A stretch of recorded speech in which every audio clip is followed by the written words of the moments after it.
Muito boa noite, minha gente. Sejam muito bem-vindos a mais um Projeto EBD, lição de número 2 sobre o Sermão do Monte, né? A revista da Betel Dominical para adultos, né? Terceiro trimestre, Sermão do Monte, a ética, os valores e a relevância dos ensinos de Jesus Cristo, né? Então, hoje nós vamos falar da lição de número 2, humildade, o alicerce da felicidade cristã. É o iniciozinho ali das bem-aventuranças ou das beatitudes, né? Do capítulo 5 do livro de Mateus, tá? Antes disso, né, lembrando, se você gosta do nosso trabalho aqui, não deixe de curtir, comentar e compartilhar o nosso vídeo, né? Seja você assistindo no nosso canal pessoal ou no canal da igreja, não deixe de se inscrever, comentar, compartilhar, né? E curtir o vídeo, ok? Bom, dito isso, vamos para a lição. Lição de número 2, humildade, o alicerce da felicidade cristã. O texto base, ou o texto áureo, né, está em Mateus capítulo 5, versículo 3. Diz assim: Bem-aventurados os pobres de espírito, porque deles é o reino dos céus. Muito bem. A introdução me chamou a atenção porque ele coloca assim, olha, o termo usado para a palavra bem-aventurança se refere a uma profunda alegria da alma humana. Bom, antes da gente continuar aqui, essa lição ela trabalha basicamente sobre felicidade, tá? Sobre o que é a felicidade, né? Então nós vamos ter aqui no primeiro tópico, a felicidade de acordo com a visão bíblica. No segundo, que é o pobre de espírito, e no terceiro, Jesus, nosso maior exemplo de humildade, tá? Por que ele vai falar da felicidade? Porque o termo bem-aventurado está ligado à felicidade, ok? Muitos vão associar o termo bem-aventurado aqui a eudaimonia, né? Eudaimonia no grego é uma expressão que teria ali uma conotação mais ou menos de felicidade plena, mas não exatamente a felicidade que nós conhecemos, tá? A eudaimonia ela é uma ideia de você ser feliz porque você encontrou o seu lugar no mundo, tá? Ou porque você está bem onde a natureza te colocou, né? Na perspectiva bíblica seria onde Deus te colocou, né? Bom, mas na verdade, capítulo 5 de Mateus não aparece eudaimonia ali, tá? Então não é bem essa profunda alegria da alma humana, né?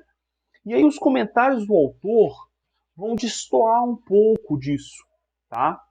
Porque o termo, até pela Bíblia Palavra-Chave, que é publicada pela CPAD, ela nos traz que o termo usado, embora a fala, né, do Senhor Jesus provavelmente foi em aramaico, né, mas os textos que nós temos acesso eles são em grego, né, o original, e o escritor, né, Mateus, ele usa, há quem diga que Mateus foi escrito em hebraico, tá, gente? Em hebraico e aramaico. Tá? Mas, né, a, a tradição, né, comumente, é tratado que todo o Novo Testamento foi escrito em grego, tá? Mas há quem diga que o texto de Mateus foi escrito em hebraico, tá? Mas enfim, vamos ficar aqui com o grego, né, que é os escritos mais antigos que nós temos. Bom, e nesses textos, a palavra que aparece no capítulo 5 é Macários, né? E Macários seria uma ordem, seria no sentido de alegrai-vos, né? Ou seja, quando o texto diz bem-aventurados os pobres de espírito, seria o seguinte: alegrai-vos em reconhecer a sua pobreza de espírito. Seria esse o sentido da fala de Jesus pelo registro em grego. Tá? Olha, se alegre quando você reconhecer que você é um pobre de espírito. Tá? E nós vamos ver o que isso significa no tópico 2. Tá bom? Mas então vamos voltar aqui para o comentário aqui do autor da revista. Né? Quando ele fala que é um profundo sentimento na alma humana, ele já destoa um pouco dessa ideia, porque a alegria aqui, né, que é apresentada para nós, não é uma alegria como um sentimento, mas é uma alegria como uma vivência. Né? Ou seja, nós aceitamos viver com Cristo e nos alegramos nisso. Nós temos prazer naquilo que Cristo nos proporciona. Seria essa a ideia nesse início do Sermão do Monte, né? Quando Cristo usa uma palavra que tem um sentido imperativo, né, de mandamento. Olha, alegrai-vos, alegrai-vos quando vocês chorarem, porque vocês serão consolados. Alegrai-vos por reconhecer a vossa pobreza. Alegrai-vos em serem humildes, né? Ou seja, tenham prazer nisso. Aprendam a ter prazer nisso. Seria esse o sentido. Então, quando ele fala de sentimento, ele destoa um pouco dessa percepção, tá? Então, vamos ao primeiro tópico. A felicidade de acordo com a visão de Deus. No 1.1, ele vai dizer assim, o que pode ser a felicidade para algumas pessoas? Aqui ele vai traçar um paralelo ou um contraste, né, com o que se pensa sobre felicidade atualmente, né? O sentimento, a felicidade a partir de alguma coisa, a partir de alguma coisa que você tem, de alguma situação, enfim. E no final ele vai dizer assim, olha, para Deus, a pessoa feliz é a que reconhece que nada tem e que em tudo depende de sua graça. Ele cita aqui o texto base, né? Mateus 5,3. Bem-aventurados pobres de espírito. Mas aqui nessa expressão ele foi muito mais feliz, porque nessa expressão que o comentarista usou aqui, ele não fala de sentimento, ele fala, olha, para Deus a pessoa feliz é a que reconhece que nada tem. Exatamente o que está sendo dito, né? É exatamente a essência do que está escrito em grego. Alegrai-vos, se alegre em perceber que você não tem nada de si mesmo e você é totalmente carente da graça de Deus. Ou seja, nesse primeiro tópico ele está traçando um contraste entre a felicidade que nos é apresentada hoje na sociedade, no mundo, enfim, com a felicidade que a Bíblia nos apresenta. A felicidade que a Bíblia nos apresenta é de estarmos totalmente entregues a Cristo e entender que só Cristo, só Deus pode efetivamente satisfazer as nossas necessidades emocionais. Tá? Muito bem. 1.2. O que é felicidade segundo a Bíblia?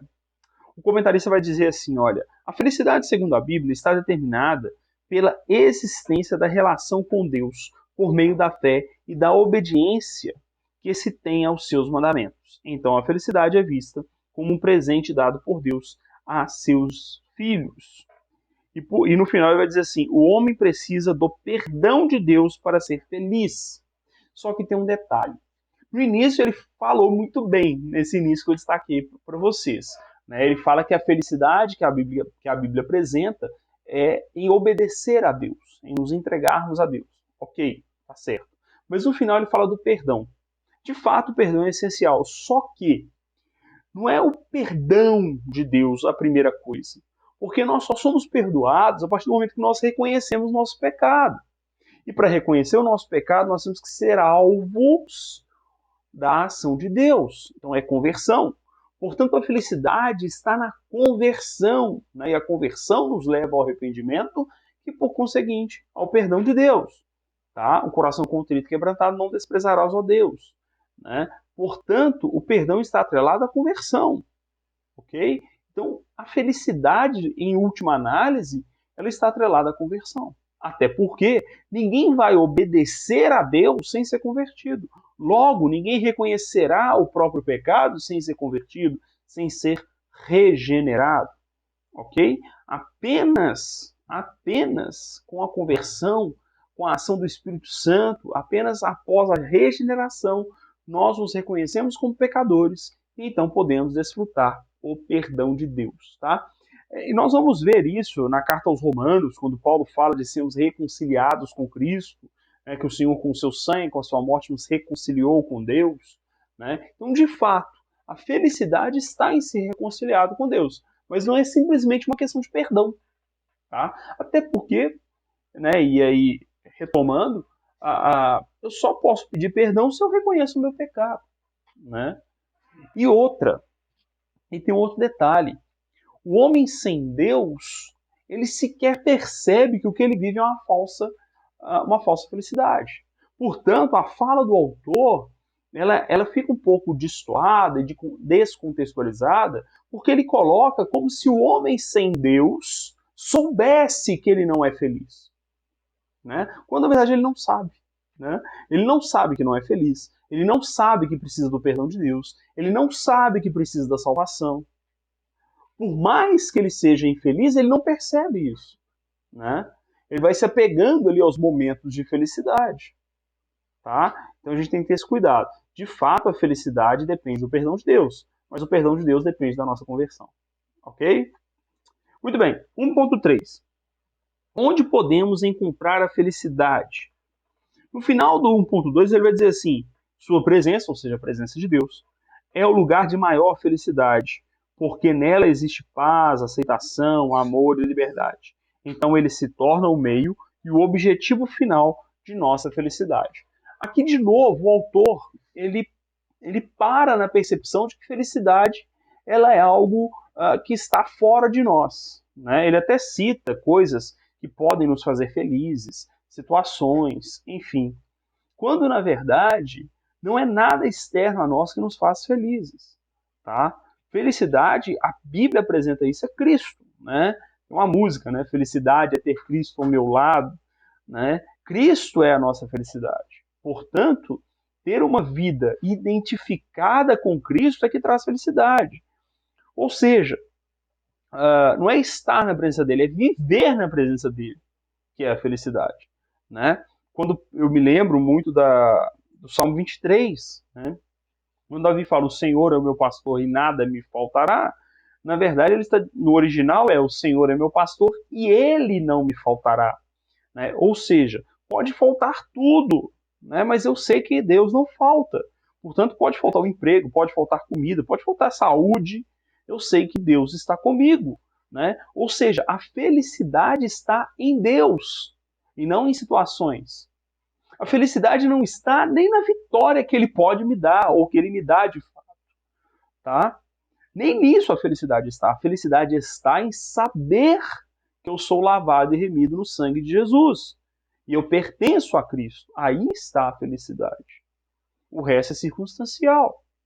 Tá? É óbvio que você vai passar por momentos tristes, por momentos difíceis, né, por momentos de frustrações, de perdas. Né? É óbvio que isso vai acontecer. É óbvio que você não vai ficar rindo o tempo inteiro. Quem ri o tempo inteiro é bobo. Né? É óbvio que você vai passar por momentos de angústia. Mas a felicidade que a Bíblia nos diz é uma vida que, por conhecer a Cristo, eu me esforço para estar sempre junto dele, porque ele me alcançou. Tá? E ele não se distancia de mim. Isso é a felicidade. Não é que a salvação é dada por esforço. Entendam bem, quando eu falo me esforço, é porque eu estou sempre buscando através dos recursos da graça, sabendo que tudo vem dele, de graça, pela sua misericórdia. Tá? Mas então, eu luto contra a minha natureza pecaminosa que tanto me entristece. Eu luto com o mundo à minha volta que me entristece. Entenderam? E assim eu busco em Cristo a minha paz, a minha felicidade, que é Ele próprio. Tá bom? Muito bem. 2. O que é um pobre de espírito? 2.1 ele vai dizer, o pobre é o humilde que confia em Deus. Ele vai trabalhar que essa expressão pobre de espírito, para a época de Jesus, tem a conotação daquele que não tem nada, não tem nenhum recurso.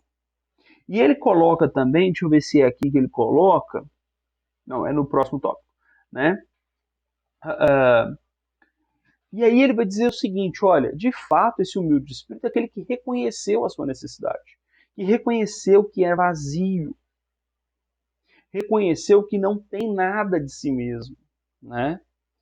E o humilde aqui é aquela pessoa que não tem nenhum recurso, nenhum prestígio. Portanto, é aquele que confia em Deus como seu único recurso. Não o último recurso, perceba. Não o último, mas único. Né? Ou seja, a sua felicidade está necessariamente atrelada a você reconhecer que Deus é o único capaz de sustentar o seu bem-estar. Esse é o ponto. Tá? 2.2. No 2.2 ele diz assim, o pobre de espírito é aquele que está vazio de si mesmo. Aqui ele vai trabalhar aquela ideia de orgulho espiritual, né? A ideia daquela pessoa que se orgulha por orar muito, por ser muito santo e tudo mais, e não tributa a Deus a bênção, né, de estar na presença dele. Perceba o seguinte, eu posso falar com os meus lábios, né? Mas se eu me acho melhor que as pessoas, se eu me acho mais santo, acabou, né? Não interessa o que eu falo, Deus conhece meu coração, Deus conhece a minha mente, né? Ele sabe o que está aqui dentro, ok? Mas tem um detalhe que quem nos apresenta isso é o pastor Jonas Madureira. O pobre de espírito é aquele que está vazio de si mesmo. Não dá para esvaziar o que já está vazio. O pobre de espírito é aquele que reconhece, aí no tópico anterior, né, ele vai trabalhar que o homem bendito e feliz é aquele que tomou consciência de sua total necessidade. Ou seja, na verdade, o pobre de espírito é aquele que conhece a sua pobreza. Ou seja, eu não me esvazio de mim mesmo, eu reconheço que eu sou vazio, eu reconheço a minha condição de vazio. Né? Salomão, no Eclesiastes, ele inicia falando vazio de vazios, né? Vanitas vanitatum tutti vanitas, né? Em latim, essa expressão, vazio de vazios, ou seja, eu sou um ser humano que habito num planeta vazio, que está num sistema solar vazio, num universo vazio, que só tem sentido uma vez que o seu Criador dá sentido. Né? Ou seja, eu reconheço que eu sou vazio, eu não me esvazio. Por quê? Como diz Jonas Madureira, o pastor Jonas Madureira, não dá para esvaziar o que já é vazio. Então eu reconheço a minha condição e eu busco em Deus o sentido da minha vida. Né? E por isso, aí de uma maneira muito feliz, o autor diz assim, olha, o orgulho espiritual não é demonstração de santidade, mas de pecaminosidade. Sendo assim, jamais pode produzir a felicidade. Óbvio, por quê? O orgulho espiritual vai te afastar de Cristo. Cristo é a felicidade. Cristo é a paz. Né? Então, obviamente, vai te distanciar. É demonstração de pecado o orgulho espiritual. Quando a gente tem orgulho da própria santidade, quando a gente tem orgulho da própria capacidade de oratória, de pregação, ou de cantar lá na frente, ou de fazer qualquer coisa para Deus. Né? Se você tem orgulho de de limpar a igreja, de fazer uma campanha, se você tem orgulho de participar do culto de oração, você tem orgulho de, sei lá, orar de madrugada, você está demonstrando a sua pecaminosidade, tá? Porque você faz tudo isso para dizer, Senhor, eu não tenho nada de mim mesmo, né? É por isso que eu tenho muito cuidado com questão de testemunhos, né? Raramente eu falo de algum testemunho, de alguma coisa que tenha acontecido comigo, né? A gente tem que ter esse cuidado, porque muitas vezes nós estamos ali dizendo que estamos adorando a Deus, mas lá no nosso íntimo a gente sabe que a gente quer simplesmente mostrar para as pessoas que recebemos alguma bênção ou que Deus nos ouviu e assim estamos próximos de Deus, tá? Então a gente tem que ter muito cuidado com isso, tá bom? 2.3. O pobre é plenamente dependente de Deus, né? Ele vai dizer, olha, aqui ele vai tratar. A palavra humilde, empregada por Jesus em Mateus 5.3, é a mesma palavra que é traduzida por mendigo em Lucas 16.20. O autor também aqui ele trabalha uma questão cultural, né? Como que era humilhante naquela época alguém mendigar. E até hoje é. Né? Hoje um pouco mais, um pouco menos, né, humilhante, tem uma série de coisas aí, mas era muito humilhante, né, para um indivíduo ter que mendigar. Né? E aqui, quando ele fala isso, ou seja, nós precisamos reconhecer que nós estamos na posição de mendigância diante de Deus. Ainda que Deus não nos coloque nessa situação, mas existencialmente é a nossa condição. Né? Ou seja, o Senhor ele estende a mão para mendigos, tá? Que espiritualmente não possuem nada. E isso, até ele comenta ao longo da lição, até a pessoa com a mais alta posição social. Diante de Deus, somos todos mendigos, somos todos indignos, somos todos carentes da glória de Deus. Tá? Amém? Então, assim, aceitar a bênção de Deus, aceitar a salvação, é reconhecer sua situação de mendicância. Na verdade, aceitar da maneira correta, né? Tem pessoas que falam, aceite Jesus, levanta a mão e pronto, né? E passa anos e anos e não tem transformação de vida nenhuma, né? Então, assim, aceitar de fato, submeter a Cristo, lutar contra a pecaminosidade, buscar em Cristo a bênção de ser reconciliado com Deus, tá? É a verdadeira conversão. 3. Jesus, nosso maior exemplo de humildade. Algo óbvio, né? 3.1. Jesus se esvaziou. Agora sim. Jesus tem do que se esvaziar. Ele é Deus, eternamente. Então Jesus se esvaziou da sua glória para se fazer homem, para se humilhar como homem. Aí sim, Jesus se humilhou, nós não nos humilhamos, porque já somos humilhados. Não dá para rebaixar o que é o mais baixo possível, né? Então, nossa condição pecaminosa nos coloca na posição mais baixa possível diante de Deus, tá? De indignos, de mortos, né? Então, não dá para rebaixar, para esvaziar o que já é vazio, rebaixar o que já está no mais baixo nível possível, tá? Agora, Cristo não. Cristo é Deus, né? Então ele se esvazia da sua glória, se faz homem, ou seja, se humilha, se coloca na condição de humano, de homem, né? De pecador não, porque ele não vai ter pecado. Mas ele se coloca na posição humana, se esvazia, se rebaixa para nos alcançar, tá? E aqui ele vai falar uma série de coisas, né, sobre a posição da humildade, que a humildade é a ausência de orgulho, a humildade é não se sentir mais importante ou melhor que os outros, tá? E aí ele faz um comentário seguinte, olha, ao vir a esse mundo para efetuar a nossa salvação, Jesus não somente abandonou a realeza celestial, ele teve que esvaziar-se, teve que descer até as mais baixas profundezas da terra. Fez isso por pessoas que até ainda hoje o ignoram. Ele fez isso por nós. Ele fez isso por cada um de nós. Para que o castigo de Deus, para que o juízo de Deus, que deveria estar sobre nós, fosse colocado sobre ele. Né? O castigo que nos traz a paz estava sobre ele, sobre o Senhor Jesus. Amém? 3.2. Jesus lavou os pés dos seus discípulos. Ele coloca aqui que ele era o melhor e mais perfeito exemplo, né, de humildade. Ele era o maior entre todos, ele agiu. Só tem um detalhe, o autor aqui, o comentarista da revista, né, o bispo, acho que é o Bispo Abner, né, que comentou, com todo respeito, né, eu faço aqui os comentários, né, mas com todo respeito, ele coloca que o ensino aqui é de que todos somos iguais. Ora, Jesus não estava se igualando aos discípulos, óbvio, né? O que Jesus está nos ensinando não é igualdade. A gente tem que ter cuidado. Muitas vezes a gente vai para o lado da igualdade porque é o mindset da nossa época, né? A maneira de pensar da nossa época. Igualdade, igualdade, igualdade. Né? Mas ele não está ensinando igualdade. Ele está ensinando serviço. Tá? Que as pessoas são diferentes? São. Existem pessoas melhores que as outras? Existem. Óbvio que existem. Aí você fala assim, não, Marcelo, mas uma pessoa é boa em uma coisa, então você e uma outra pessoa, um é melhor nisso, o outro é melhor naquilo. Ah, mas você está dizendo para mim que um é melhor que o outro. Mudou o gabarito, mudou o parâmetro de comparação. Né? Você vai pegar dois advogados, um é melhor advogado que o outro. Né? Mas esse outro, que é pior advogado, ele é melhor, sei lá, no futebol. Mas ele é melhor. Você mudou a chave de comparação. Então existem pessoas melhores. Essa fala, ela é falaciosa em si mesma. Tá? Ok? Quando você fala, olha, um é melhor nisso, outro é melhor naquilo, são melhores. Você não muda o fato de que eles são melhores, tá? E moralmente, obviamente, tem pessoas que conseguem exercer melhor as virtudes do que outras, tá? Então isso é real, ok? Isso é real, tá? Então o que Cristo está nos ensinando aqui é serviço. Ele, sendo Deus, se esvaziou da sua glória, da sua divindade não, porque ele continua sendo Deus, né? Da sua glória, se fez homem e serviu a nós, foi propício ao pecador.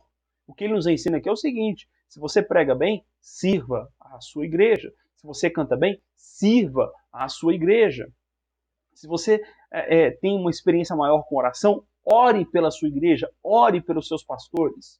Né? E cada um naquilo que o Senhor o chamou, naquele talento que o Senhor te deu, desenvolva-o. É isso que Cristo está dizendo, para servir, não para méritos próprios apenas. Né? Óbvio que algum mérito virá, né? Você prega bem, às vezes você recebe o reconhecimento de alguém, você é bom professor, você canta bem, acaba vindo algum reconhecimento, isso não é problema. Tá? Desde que no seu coração o objetivo seja servir a igreja, servir aos salvos. É isso que o Senhor está nos ensinando. A quem muito é dado, muito é cobrado. Ou seja, quanto mais o Senhor te deu, mais você deve servir. Foi isso que o Senhor falou com Pedro. Pedro, tu me amas, então apacenta as ovelhas. Serve a igreja, serve aqueles que são meus. Tá? Então é isso que Jesus está nos ensinando, não igualdade. 3.3, Jesus nos deixou um legado de humildade.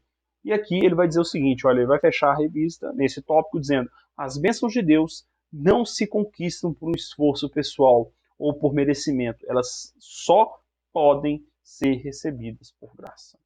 Né? É isso que o Senhor Jesus nos ensina com toda a sua trajetória, com todo o seu ministério, com todas as suas pregações, com todas as suas repreensões, em todas as suas curas, mostrando que tudo que vem de Deus é graça e nunca merecemos nada.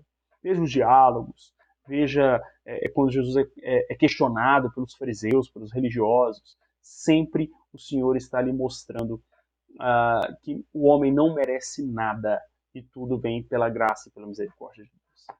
Amém? Espero que os comentários aqui sirvam para te ajudar, você que é professor nas suas aulas, você que é membro da igreja, aluno da EBD, sirva para ampliar aí os seus estudos, para melhorar aí sua percepção da lição e da palavra de Deus. Amém? Continue orando por nós. Deixo aqui o meu muito obrigado ao nosso pastor, Clóvis Júnior, à nossa superintendente missionária, a missionária Carla, a pastora Jaqueline, a pastora Ete, toda a liderança da igreja. Fica aqui o meu muito obrigado pela oportunidade da gente trabalhar aqui comentando a revista Betel, tanto para o meu canal pessoal quanto para o canal da igreja. Amém? Que Deus abençoe a todos. Muito obrigado. Lembre de curtir o vídeo, comentar e compartilhar o vídeo e se inscrever no canal, tanto no canal da igreja quanto no meu canal pessoal, onde você estiver assistindo. Amém? Que Deus abençoe. Grande abraço e até o próximo vídeo.